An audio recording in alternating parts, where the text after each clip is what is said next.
This is Viva Fry. I'm Dr. Peter McCullough. This is Tom Luongo. This is Chuck Prodnick. This is Alex Kreiner. Hey, this is Brad Wall. This is JP Sears. Hi, this is Frank Peretti. This is Tammy Peterson. This is Danielle Smith. This is James Lindsay. Hey, this is Brett Kissel, and you're listening to the Shaun Newman Podcast. Welcome to the podcast, folks. Happy Hump Day. Happy Wednesday. How's everybody doing today? Did you know you can hold physical gold and silver in your registered accounts? Silver Gold Bull can help you unlock the potential of your RRSP, TFSA, RRIF, or Kids RESP by adding physical gold and silver to your account. The year's deadline for making contributions into your RRSP is March 2nd, 2026. But once a contribution is made, you can invest into physical precious metal at any time. And Silver Gold Bull is the one I'm going to point you all towards, because when it comes to precious metals, they can help with their in-house solutions, whether buying, selling, or storing precious metals. Just go down in the show notes and you can text or email Grahame for details with any questions you have around investing in precious metals or for future silver deals exclusively offered to the SMP listener. So check out down in the show notes all the contact details there. You can go to silvergoldbull.ca or .com. Just make sure to reference the Shaun Newman Podcast. Bow Valley Credit Union. Buying and selling Bitcoin has never been easier. Bow Valley Credit Union has developed the first in-Canada Bitcoin gateway. With just a few clicks, you can buy Bitcoin directly from your Bow Valley Credit Union account. And the Bitcoin you purchase through the Bitcoin gateway is real, truly yours, securely stored, insured, and never leveraged. Custody is provided for you with no risk of losing seed phrases to complicated technology or fear of hackers. Just head to Bow Valley CU for cu.com, that is, for more information. Diamond 7 Meats. Diamond 7 Meats is here in Lloydminster, is a family-run business with over 26 years of service, offering more than just retail cuts. They provide livestock processing for farmers and ranchers in Saskatchewan, Alberta, including custom sausage making for both domestic and wild game. If you don't have your own animals, their retail sales will connect you directly with the producers, offering sides or quarters of beef, pork, and lamb. Their experienced staff can help you fill your freezer with exactly what you need. You can find them on the north end of town, Highway 17 and 67th Street North, that is. Or you can give them a call today. Give Diamond 7 Meats a call, 306-825-9718. Caleb Taves, Renegade Acres, has the community spotlight. We've been highlighting the Mashspiel heading to Kalmar, Alberta, just west of Leduc. Come on, Shaun, read it. January 17th, so that is coming up real fast. That is just a nice mashup gathering of folks. Marty up north, Eva Chipiuk, Jamie Sinclair, Chuck Prodnick, all going to be there. And we're just going to have a nice laid-back day in the old curling rink. And I got the trophies being engraved as we speak, so that should be some fun. And then the Cornerstone Forum, March 28th, in Calgary at the Calgary Weston Airport Hotel. And we've got a whole list of people coming for that. Martin Armstrong returning, Tom Luongo, Alex Kreiner, Matt Arrett, all returners. Tom Bodrovics, 222 minutes returning. Vince Lanchi, Chad Prather, Karen Katowski, Sam Cooper, the new additions, and more to come. You can find the links for that and the Mashspiel down in the show notes. If you're wanting more details, shoot me a text. And if you're listening or watching on Spotify, Apple, YouTube, Rumble, X, Facebook, Substack, make sure to subscribe. Make sure to leave a review. And if you're enjoying the show, share with a friend. Now, let's get on to that tale of the tape.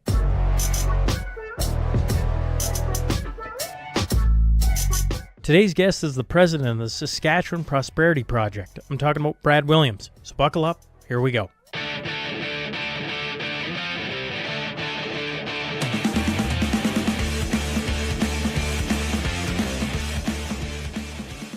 Welcome to the Shaun Newman Podcast. Today I'm joined by Brad Williams. Sir, thanks for hopping on.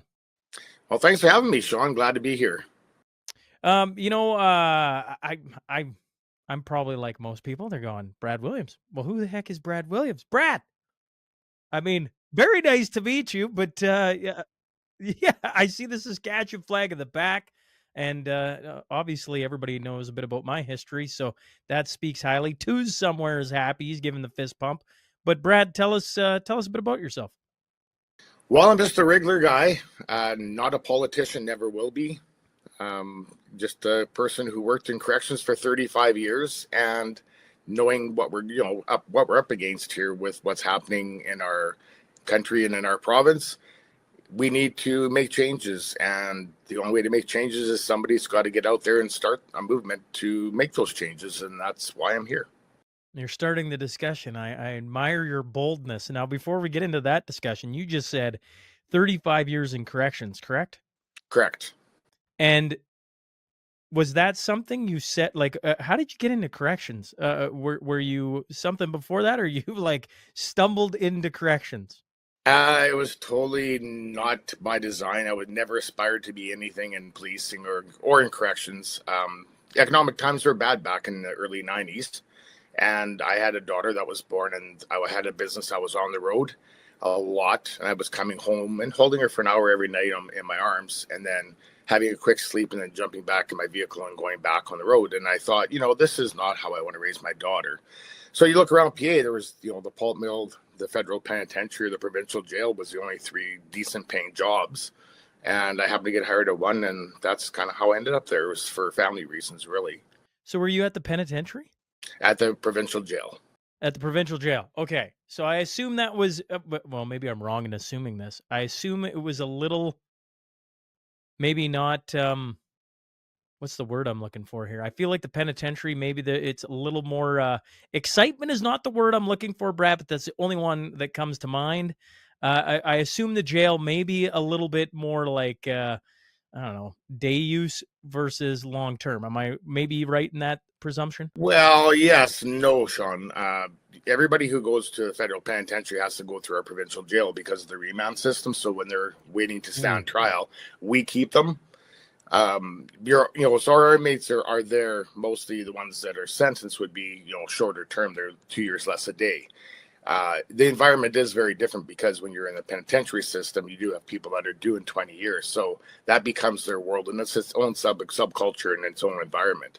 And that is different than the provincial system. But as far as the inmates that we get everybody. So anybody that ends up in the pen has to come through our system at some point. So you're saying there was no dull days? There was no dull days, no. But I mean, it was, your shift is as good as you are as a staff and your partners are, and the relationship that you have with those inmates. So you have a good rapport. Things tend to be fairly quiet because they respect you. They don't have to like you. They just have to respect that you're doing your job. And if you're doing that, it's just going to be fairly pleasant. I don't mean to pull. I assume you're retired now, correct? Yes, I retired to do this. So I'm just curious. So many of us, everyday regular folk that don't work in a jail or a penitentiary, etc. And I've had Chuck Prodnick on, who worked in the Alberta side for 9 years, and so I've asked him lots about it. But of a man who's been there 35 years, so from the 90s into the current day, I just wondering, as different governments come in and set different laws in place, were you guys all just sitting around playing cards one night going, I sure you weren't playing cards, but regardless, this is the way my brain works, going, what are they doing? Like, this is going to get brutal? Or did you notice much of that? Things only evolved in a sense of the way that Regina would look at different policies, and then of course programs. They come out with a new program of how they're going to save more of the inmates and get them to rehabilitate and change their lifestyles. Some of those programs definitely have merit, in the sense that you give them the tools that if they choose down the road to decide to stop their cycle of addiction and criminal activity, they have the tools somewhere to start. As far as saving anybody, you're really not, because it's up to them to save themselves. But sometimes giving them tools does make that difference down the road. So it's a debatable issue. My role was primarily to make sure that the inmates and staff are safe when you're there, that they stay behind bars, because that's what the judge mandates you to do. And we all have to live there. So you try to make an environment where you can get along and everybody goes home safe at the end of the day. And that's my job.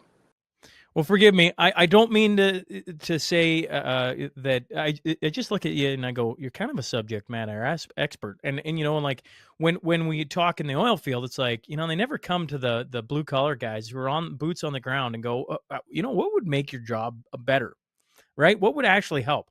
So when you say like it's on the inmate, they have to put in the work. That makes sense to me. And we got to give them some tools. And I go, okay, Brad, what were some tools that actually and I don't know if you can say I saw a benefit from it, but like, was there some tools that actually helped inmates like progress faster than others?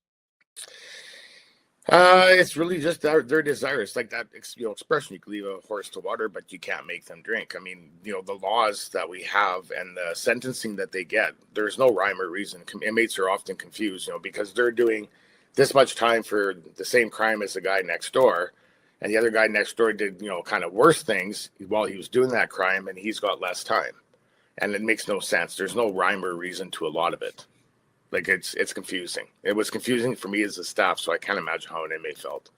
So when you ask about, the programs that they bring in, those programs have that little bit of merit that if you're just basically giving them the tools the day they decide that they want to change their lifestyle, they kind of have a place to start. As far as making a huge difference, I can't say that I ever saw it. I've got one or two cases I can think in the last 35 years where I think those programs actually made a difference, a huge difference for an inmate, but only because those inmates chose to make a difference. They wanted to change their lifestyle. They wanted to stop the cycle they were in. So that's probably no other way to put it other than that, I guess, to be straight. I'm going to ask another dumb question, though. If Scott Moe came to Brad tomorrow and said, Brad, what would you change to get it from 1 to 2 cases over 35 years to, I don't know, 35? I mean, I know that isn't a crazy amount, but at the same time, I'm like, what if we could just increase it to 1 a year? Could we find a way to do that? Would you go, oh, you should probably do this and this, or you're just like, I've scratched my head on this for 35 years? Yeah, that's a tough one, Shaun. I mean, there's no doubt that if you have no programs at all, if they don't understand, some of the cycles to how they're coming to jail, when the time comes that they want to, they actually hit their bottom and they want to make a change. If they don't have any idea or any tools at all, I think they would be farther behind. As far as like coming up with something that would change a lot more people, I honestly can't give you an answer on that. One final one on well, I hope, I don't know, not hope. Forgive me. This is the way my brain works. Welcome to the podcast today, because you surprised me with 35 years. I'm like, oh, this is interesting already. Do you watch anything going on Bukele in El Salvador and how they just rounded up everybody with basically a face tattoo? You're in jail, done. And like, it looks like not even meat and potatoes type jail system. It looks pretty like, I don't know the word to put it. But like, they just rounded up, arrested all the gang members. They go in and like, it was the Chicago mayor who said incarceration doesn't stop violence. And Bukele responded with, incarceration absolutely stops violence. And here's the statistics to show it. Have you watched anything in El Salvador? Just curious. I haven't. I'm not that particular situation. I wasn't aware of that, so I'll have to go look into that after we get off the podcast. But there is a little bit of. I would say there's merit to. I mean, obviously, if somebody's a habitual criminal and they're redoing the same offenses over and over, especially when you start getting into sexual assaults or any kind of pedophilia, I mean, those inmates definitely need to be doing a lot longer time. Because I mean, if you let them out early and they reoffend, then you've got more victims. And that, if just not just that victim, but you have all the people that's in their circle, their close family, their friends. It affects everybody around them, and usually affects their relationships for the rest of their life in a negative way. So, I think you're putting a price on victims, and where they're worried about the price of keeping an inmate in jail longer. And I think that is probably the biggest issue. Yeah, well, you're going to have a fun little rabbit hole to go down, because El Salvador went from essentially one of the most dangerous countries in the Western Hemisphere to now safer than Canada. And it's not all they did, but like, one of the big things they did is they rounded up all the criminal element, like not overnight, but pretty darn close. And there's videos of their jail system and everything, and you're like, holy man, right? Like this, and then Bukele, just for one final point on this, from my standpoint, out of all the politicians I've ever listened to, I'm like, wow, this is something. This guy, he is a sharp tack, and it sounds like they have El Salvador on the right track. Now, who knows? I'm sitting here in Alberta, a stone throw from Saskatchewan. And today we're not here to talk all about the criminal underworld and prison systems, but cool just to hear some feedback from a guy who's been in that system for as long as you had. That's an entire career. And anytime I get to pick somebody's brain, I love to do that. Now, you've retired from it to start the Saskatchewan Prosperity Project. Walk me through this. Yeah, I was in a nice cushy role my last 2 years. Oh, sorry about that. My last 2 years, and I had no reason at all to want to leave. I was looking at doing another 2-3 years, past my 35-year retirement date. And this opportunity came up, and I've been waiting for a good year for somebody to start something. And it dawned on me that if I don't step up, who's going to? If not me, then who? So I decided to end my career earlier than I wanted to and do this full time, because somebody has to get this going and get it started, because I think we're running out of time. When it comes to Saskatchewan, I once again, folks, born in Saskatchewan, sit on the border, the border city here. So stare at Saskatchewan an awful lot. I have a ton of respect for the people of Saskatchewan. Heck, I'm, Twos I can just hear him in my ear right now, almost, just because he's a transplant as well into Alberta. And there's a ton of Albertans who come from Saskatchewan, moved across, and so there's a lot of similarities between the two provinces. Yet Alberta has had the Alberta Prosperity Project, man, for it's got to be closing in on 8 years, maybe a little less than that. It's been a while. Why do you think it's taken so long in Saskatchewan for somebody to fire something up like that? Because I don't think it's such a strange idea for Saskatchewan to want more independence from government overreach. I mean, you listen to Scott Moe and some of the things they've come out with over the last, what has it been, 2 years, maybe a little longer, and they're doing similar things to Premier Smith.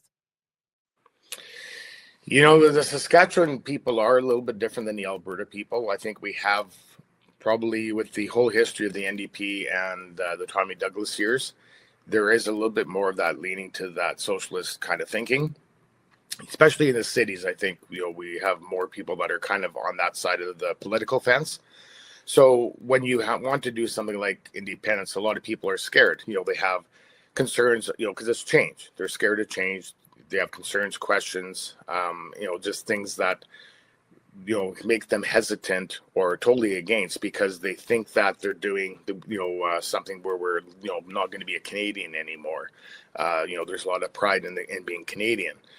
And they haven't, I think what it really boils down to is that not very many people have ever actually stopped and asked themselves, what would that look like? And what's the benefit of staying within Confederation? What's the benefit of us being an independent nation? So even if you have somebody like Scott Moe, who has come out with some good policies that have helped the province, you have the Canadian government that's been taking more and more of our taxes. Life here has become fairly miserable, and most people now are affected. I think that's why people here are starting to wake up and realize they want some kind of a change, something better, something that's prosperous for the future for our children. You look back to when I was growing up, it was just expected you're going to get a job. If you get a good job, you can buy a house and you can start a family. Those dreams don't exist for the youth today. How do they buy a house? They can't afford it. It's just not a good situation. I think that is where where a lot of people now are starting to change their opinion and their views. And I think that's why the independence movement will gain a lot of steam here fairly quickly. And especially if Alberta manages to go soon, I think you'll see a lot of people in Saskatchewan open their eyes and go, well, we got to get on that. Well, I think you raise a good point. How many people, Saskatchewan folk are hardworking, right? They whatever their leanings are, they get to work. They got no problem with getting their hands a little dirty and going to work. And when you are constantly running as hard as you can to make sure the bills are paid and your business is running or whatever is going on in life, sometimes you just don't stop to go, could we have something better? And that's why this SPP, I guess, right? Saskatchewan Prosperity Project, starting a conversation will get people talking, and people talking. You just never know what comes out of that. So I guess how many town halls have you done? Like, when did you start this? And then, maybe you can walk us through some of the town halls and what you've been hearing. When did I start this? I kind of came on board just at the end of October. So not very long ago, maybe 5 weeks ago. And we've done nine or 10 town halls. Some were small. I basically put the word out there. Anybody that wants one to contact me, and we'll set it up, and I'll be there. And that's kind of how we'd end up doing the first ones. Going into the new year, we're going to be doing a lot more. We are also affiliated with a group called Prairie Rising in the province. So some people are a little confused with that. They're like, well, why do you have two groups? It's confusing. Well, the reason we have the two groups is very simple. They're kind of working on the legal pathway and some of the hurdles that we're going to have to go through. Where SPP is, we're just strictly an educational piece. We're nonpartisan, because this isn't a left or right issue. This affects everybody and will benefit everybody in Saskatchewan, every person. So, our role is to do that education piece and to build the chapters, get the groups going, and give them the tools to keep those groups growing and to educate the people around them. Because all we want is people to have the option, to make that an informed choice. Is this the right thing for me, or is this the wrong thing for me and my family? So for myself, when I started, looking at this, I looked, I'm one of those piece of paper kind of guys. So I put down on paper, what's the benefits of staying in Saskatchewan? What's the benefits of staying in Canada?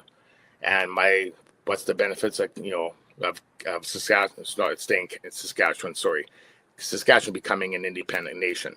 As I ran down that list, my list, that was really long. And I got to the other side, what's the benefit of staying in Canada? We can't do if we were our own country. And there was zero on that side. And I tried really hard to try to put something down on that side. And there was nothing. What did you, curious, on your list for if Saskatchewan becomes an independent country? What were the things that stood out to you of like, if you got your top 3, your top 5, whatever you want to put it at, what are some things that you started like, man, that's something. That's interesting. Well, I think the biggest one is the freedom and the hope and the prosperity that we could have, the future. Because I'm doing this for my grandkids and for my children. I'm not doing this for myself. I want them to have that free Canada feeling that I had, to be proud of where you live. Because, it's hard to be proud of being Canadian now with everything that's gone on with Canada in the world. Everybody sees us as quickly becoming a totalitarian state, leaning very quickly towards communism. And then we have leaders that are going and dressing up in, Indian gowns and dancing around in another country, embarrassing us. That's just one example of, the many reasons not to be proud, not to mention how our taxes are going up and our debt is so huge. Like, this is not sustainable as a country. Our economy is going to collapse. And the way I see it, we have Alberta and Saskatchewan have 2 beautiful lifeboats that we can throw it on the water and jump into and let go of the rope, because Canada is sinking. And if we stay, it's not going to be pretty. In your 9 town halls, I assume you've probably had the question, well, we'll just get the Conservatives in, and they'll right the ship. We don't need to go to the extreme button of let's just leave. Let's just get the right government elected, and they'll change things. Your thoughts? Not going to happen. We were looking at just the senators. There's just over 100 senators in the Senate, and of those senators, 100 were appointed by Trudeau and his government. So even if another government gets in, you have the full House of, like, the whole Senate is basically a Liberal government. So how are you going to pass anything through that? You can do whatever you want on the other side of things. And, I asked myself that question. If Pierre Poilievre had won, where would that leave us? And quite frankly, we still have to leave, because there's no benefit for us to staying in Canada. It's an abusive relationship. All it's doing is costing us an awful lot of our wealth. And the dictates that they're doing as far as policies, they're telling us how we think. They want to censor us. They want to take away our guns. Like, it's all about control. And we can be self-governing. I think that's the hugest part of that, is that we can make our own decisions. And that's be very beneficial for the the First Nations people here too, because they've been screwed by the government longer than we have. I think there's an opportunity here for them to really write history as to how they want the future to be for their people. What would that look like? I mean, that's wide open for them right now if they decide to get on board and make a difference. They can get out from underneath Ottawa and the Crown. The choice is theirs, and I really hope they join us. Well, that'll be an interesting conversation. Are you planning? You think you'll get invited out to any of the reserves to do a town hall? I actually want to approach some of the chiefs, and my first question is, what would they like that to look like? If we were an independent nation, what would they want the future to look like for their people? How would they envision that? What would we need to do? What would they need to make that happen? Because I think that's a conversation that they've probably never really had with Ottawa. And the people that live here, we've lived peacefully alongside them for 120 years. They're our neighbors, they're our friends. Where Ottawa doesn't care about them, we would, and we do. So there's an opportunity there. If I go back to your thought on inmates, you're talking about Saskatchewan, Ottawa being an abusive relationship. But if I go back to you're talking about inmates, and really over 35 years, the success cases come from people who want to change. In order for Saskatchewan, or Alberta for that matter, to actually have a successful referendum or a successful movement to be like, we just don't want this anymore, people, basically Saskatchewan folks, are going to have to want to change, correct? Absolutely, and nothing can happen unless people step up and take action. You can't. The days of waiting for someone else to come save us, like a new party or whatever in Ottawa, those days are long behind us, and those people will never save us. There's no difference really from one party to the next. In the end of the day, they're almost like a uni party at this point. The agendas that they're running, that are all globalist agendas, we've got to get out from underneath that. And really, the only way out, as I see it, is for us to become an independent nation, and the sooner the better. Because they're clamping down more and more, and taking away a lot of freedoms. To the point where you and I won't even be able to have this podcast if they get all those bills through, that the censorship bills, because we'll be considered fringe and some kind of hate speech against the government. Well, yeah, because we're having those conversations, right? Yeah. When so you mentioned you've had 9 town halls, correct? In your 9 town halls, how has turnout been? Have there been people there, or have they been pretty small, or have they been well received? Yeah, we've had in Prince Albert we had 150 people. We had 160 in Saskatoon last night. We had 260 in Swift Current. Early, I think it was Wednesday last week. And then in Tompkins, very small community and not far from some of the other meetings we had, and we still had 20 people there, which for that size of area, that's actually pretty decent as a start. Because really what it boils down to, Shaun, when you go and you do these town halls, if you have 1,000 people show up, that would be great. But a lot of people have watched some other movements in different regards, like your different separation parties, which we are not a party. I want to really stress that we're just an educational piece. But they've had other things come along that they were hoping would give them that hope and that chance to make some change, and then they just all kind of petered out. We're not going anywhere. We're not petering out. This has to be done. We don't have an option of failure. So our goal is to educate people, get us to that point of having that vote, and let the people of the province decide. Because ultimately, that's the ones. This is for the people to be able to decide their fate. Do we want to stay inside? A never increasing tyranny that's coming from Ottawa? We're going to be more and more in debt to the point that's going to collapse our economy. Or do we want to jump out in that lifeboat and give that freedom and that prosperity of hope for the children in their future?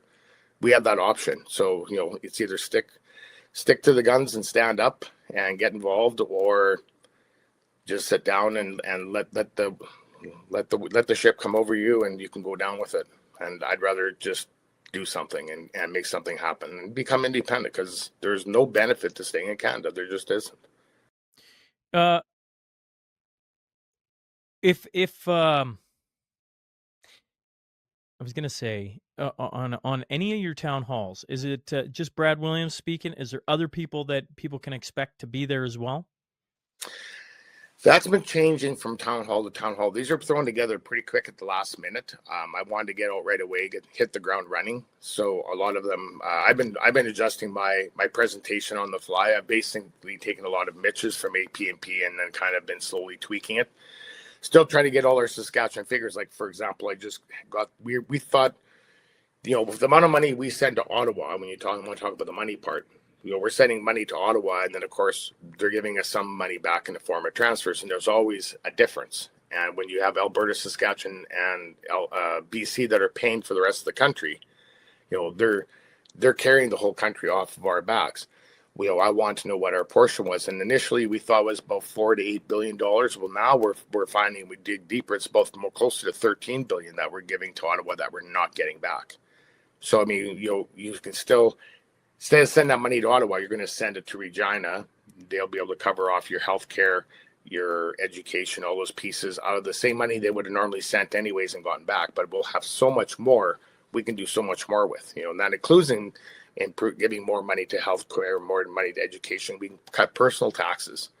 There's so much we can give higher money to the old age security for the seniors. Because those people don't get a lot. There's a lot of people that we can look after, and we would still be money to the good. You mentioned talking with Mitch Sylvester from the APP. Are you working closely with the APP? I don't want to put words in your mouth. Oh yeah, that's one of the reasons I wanted to get involved right off the start with SPP, because we do have that affiliation. We're like a sister organization every way. We're kind of walking alongside them. They're kind of the big brother because they've been doing this a lot longer, as you said. We have a lot to learn from them, and they're helping us kind of speed track a lot of things, because we can take all of their information and change it to Saskatchewan terms. But they've done a lot of the hard work. They've made some of the growing pain mistakes, and we can learn from their mistakes and not repeat them, because you don't know how fast you're going to grow, and there's a lot of management of of members and setting up those town halls and keeping everything flowing, and we're struggling a little bit with that at the moment. But as we build our team, we'll fill those gaps, and it's nice to be able to totally lean on them. We have their 100% support, so I can't thank Mitch and Dennis enough for having that support, because it's huge. They have so much that we can learn from them. If people want to find more out about the SPP, where would you direct them? And as for no, let's start there. Well, we have a website that we've been trying to get going. We did have one when I came on board. It was like a one-page thing. Just basically gives our mission and a little bit about SPP, because with being non-profit corporation, non-political, not affiliated to any political party, all those kinds of things, and then kind of the benefits of what we're trying to do in the educational piece. But that was it. So we've actually taken our entire website and moved it to a new server, which is on there now, and there's actually work being done today on getting that website up and running. So once that is put in place, then we'll start adding all our resources, and we'll be building that really fast. I've got a team working on getting numbers, crunching everything down, and putting it in a nice readable format, so people, because you need people to see, like, this is the benefit, just the financial piece of that. Where's our money going and what's it being used for, and if we kept it here, how would that work? There's a constitutional, because you need that living document, that constitution, while you make your transition from being a province inside Canada to becoming your own nation. Those pieces have to be in place. So again, APP is working on that currently, and won't be long before they'll release that. For us, we can pretty much probably take that piece and switch out the word Alberta to Saskatchewan, because they're really comparable to us. There isn't very much difference between the two provinces in most cases.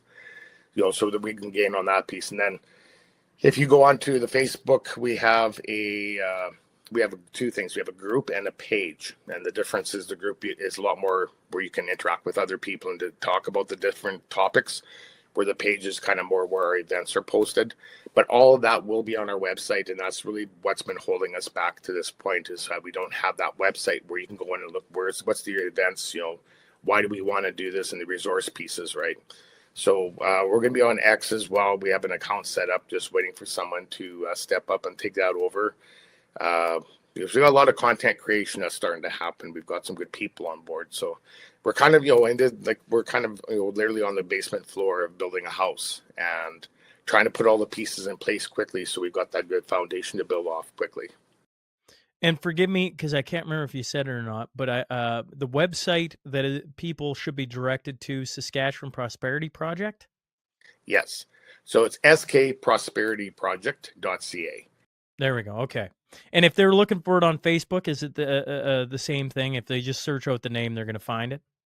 Yes. Okay. So if you type in Saskatchewan Prosperity Project through the normal side where you find the groups, you'll find our page there. And on there we have, right now we're posting all our events, and we will be plugging our website. That will be added to the top header so that you'll be able to see it right away. Just because we haven't really been trying to get people directed there because that website's been pretty much stagnant. But here's the problem. 3 years ago, somebody tried to start the Saskatchewan Prosperity Project, and when the gentleman ended up having health issues, and that kind of stalled everything, and their page is still out there on the web as far as a website. And then they were tied to a political party. So it's kind of confusing for a lot of people. They see that and then they see ours and it's, well, what is what? Ours has the SPP logo that looks very similar to APP. That's with the sheaths with the weed on it. That is our logo, and that's how you know that that's the current and new stuff. So that's how I think a person would be able to identify us and separate us from those. And we're trying to get those removed because we know who initially put them on, and we're just waiting to get a hold of them to have them taken down. Town halls. Where are your upcoming town halls that people, might be interested in attending and just seeing, in person type thing? Yeah, I highly recommend coming out to town halls because there's a lot of information that we give there. So a lot of people will ask the question because they'll be talking to friends and they'll be yeah, but what are you gonna do about currency, or we're gonna be landlocked, and all these typical questions. How about my CPP?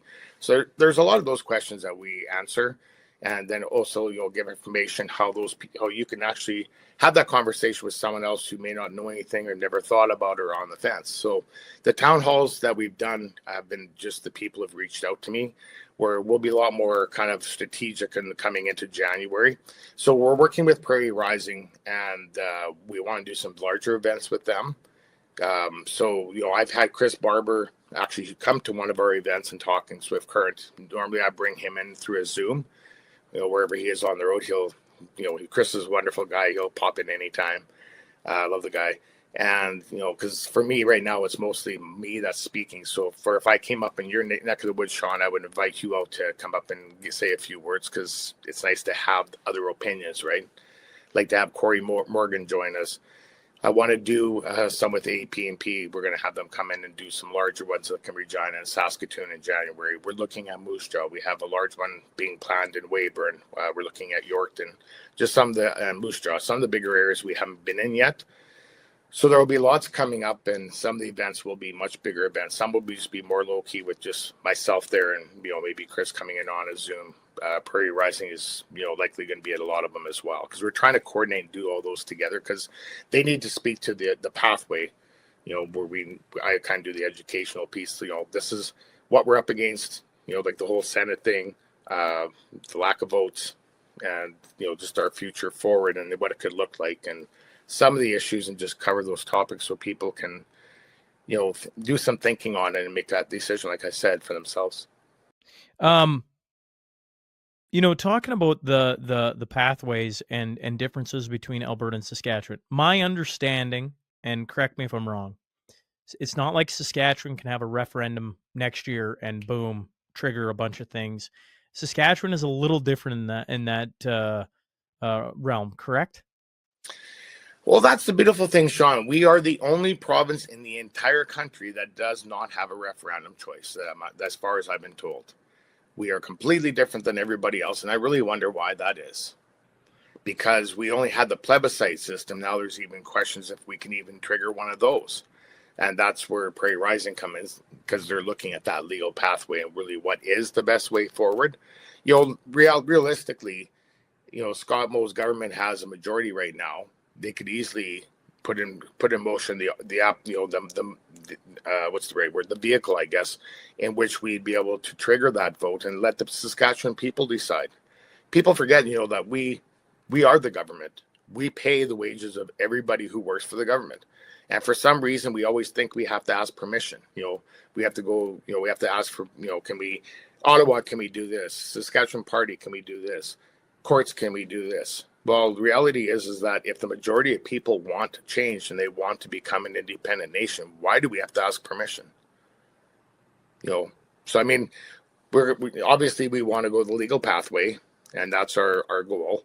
What happens beyond that, we have a few plans of some things that we can do to encourage the change, peaceful ways and legal ways, but it's going to be a bit real fight because we don't have that pathway that other places have, and it's really unfair. I'd like to see that just on its own being challenged. Why are we treated so differently?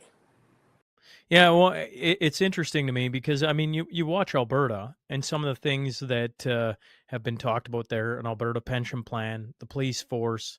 I'm spacing on about 6 other things to try and do similar things to Quebec.